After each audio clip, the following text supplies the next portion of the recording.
평가 기준이 모호하면 재평가일까? 아니면 입찰 취소일까? 안녕하세요. 오늘은 실제 지방계약 분쟁 조정 사례 가운데 실무자들이 정말 많이 실수하는 부분, 바로 제안 요청서의 평가 기준이 모호하면 어떻게 될까? 라는 주제를 다뤄보겠습니다. 많은 분들이 이렇게 생각합니다.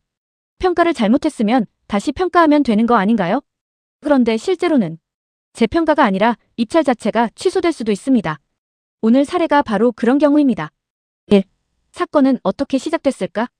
A군은 협상에 의한 계약 방식으로 약 1억 9천만 원 규모의 지역 역량 강화 용역을 발주했습니다. 총 6개 업체가 입찰에 참여했는데요. 여기서 문제가 발생합니다. 한 업체인 B연구소는 정성평가에서 최고점을 받았습니다. 그런데 이상하게도 수행실적 점수가 0점 처리되면서 최종 순위는 5위가 되어버렸습니다. 왜 이런 일이 생겼을까요? 핵심은 바로 유사용역 수행실적 기준이었습니다. 무엇이 문제였을까? 제안 요청서에는 이렇게 되어 있었습니다. 일정 금액 이상의 유사 실적 보유. 그런데 여기서 중요한 부분이 빠져 있었습니다. 바로 단일 실적 기준인지 여러 건을 합산해도 되는지 명확하지 않았던 겁니다. 예를 들어 2억 원짜리 실적 1건이 있어야 하는 건지, 아니면 1억 원짜리 2건을 합쳐서 2억 원으로 인정하는 건지 해석이 갈릴 수 있었던 거죠. B연구소는 합산 실적도 인정된다고 이해했고 발주기관은 단일 실적만 인정된다고 판단했습니다. 결국 같은 문서를 놓고 완전히 다른 해석이 나온 겁니다. 3. 위원회는 어떻게 판단했을까? 지방계약분쟁조정위원회는 우선 평가 기준 자체가 불명확했다고 판단했습니다. 특히 문제였던 부분은 실적을 건수 기준으로 평가하면서도 문구에는 최근 3년간 수행 실적을 합산 적용이라고 적혀 있었다는 점입니다. 즉, 문서 안에서 기준이 서로 충돌하고 있었던 겁니다.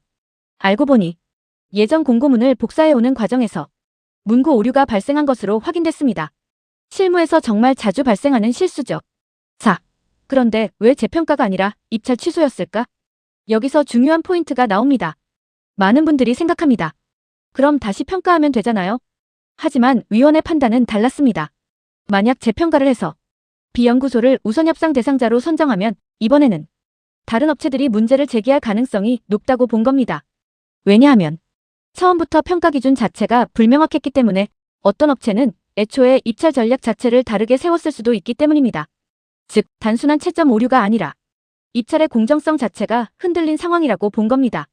그래서 위원회는 재평가가 아니라 입찰 자체를 취소하고 평가 기준을 명확히 다시 작성한 뒤 재입찰하라고 조정했습니다. 이 사례가 실무자들에게 중요한 이유. 이번 사례는 공공입찰에서 가장 중요한 원칙 하나를 보여줍니다. 바로 평가 기준은 누구나 동일하게 이해할 수 있어야 한다 는 점입니다. 특히 협상에 의한 계약에서는 제안 요청서가 사실상 게임의 룰입니다. 그 룰이 애매하면 입찰 전체가 흔들릴 수 있는 겁니다. 또 하나 중요한 점은 지방계약법령상 해당 용역은 원칙적으로 실적 제한 대상도 아니었다는 점입니다. 즉, 발주기관이 실적 기준을 과도하게 설정한 문제도 함께 지적됐습니다. 6. 오늘 사례의 핵심 교훈. 오늘 사례를 한 줄로 정리하면 이겁니다. 평가 기준이 모호하면 재평가가 아니라 입찰 취소로 이어질 수 있다. 그래서 실무에서는 반드시 단일 실적인지 합산 실적인지, 인정 범위는 어디까지인지, 평가 방법은 무엇인지 제안 요청서에 아주 명확하게 적어야 합니다. 특히 예전 공고문 복사해서 사용할 때는 문구 충돌이 없는지 반드시 다시 확인해야 합니다. 오늘 사례가 도움이 되셨다면 좋아요와 구독 부탁드립니다. 다음에도 실제 지방계약 분쟁 사례를 쉽고 재미있게 설명해 드리겠습니다. 감사합니다.